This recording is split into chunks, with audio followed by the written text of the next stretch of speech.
Music system draws a current 400 milliampere, जिसे हम 0.4 ampere समझ सकते हैं, when connected to a 12 volt battery.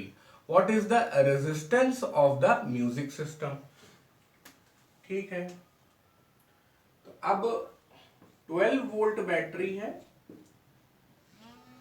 और म्यूजिक सिस्टम का रेजिस्टेंस हम लोग R मान सकते हैं।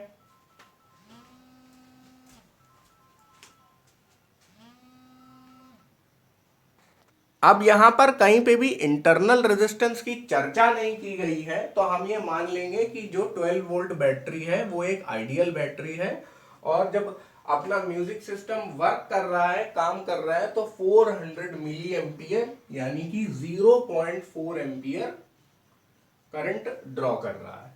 और what is the resistance of the music system? ये तो बहुत ही आसान सवाल हो गया।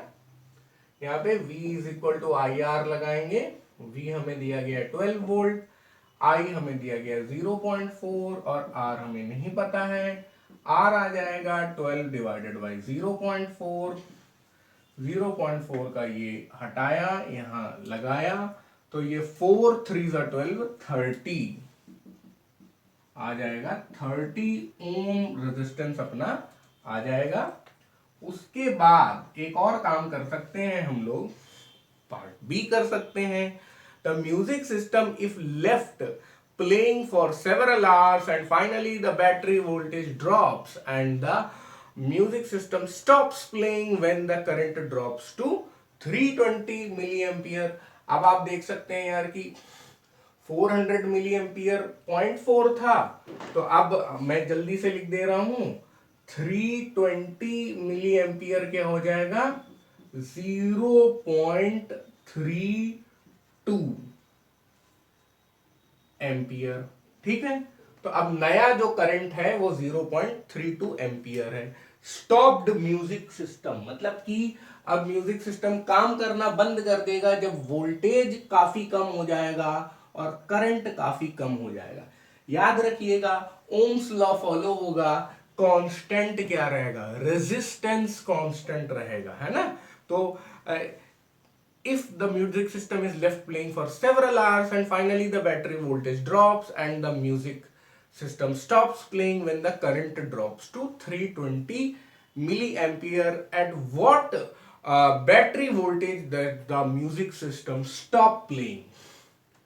Music system stops playing, तो अब नया जो वोल्टेज है उसे V1 मानो, नया जो करंट है उसे I1 मानो, but resistance will not change. आप लिख सकते हो रेजिस्टेंस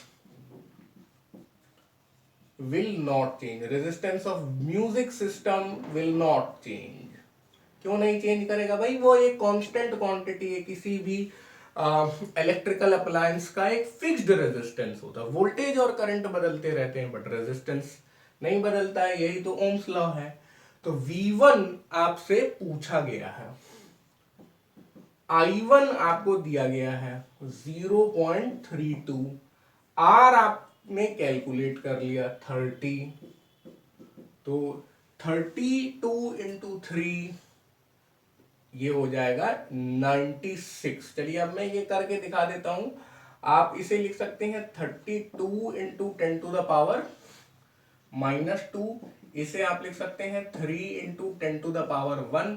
तो 32 इंटू 3, कुछ लोग यार तुरंत कर लेंगे, मैं समझ रहा हूं ये बात, लेकिन 32 इंटू 3 हो जाएगा 96 into 10 to the power -2 plus 1 हो जाएगा -1।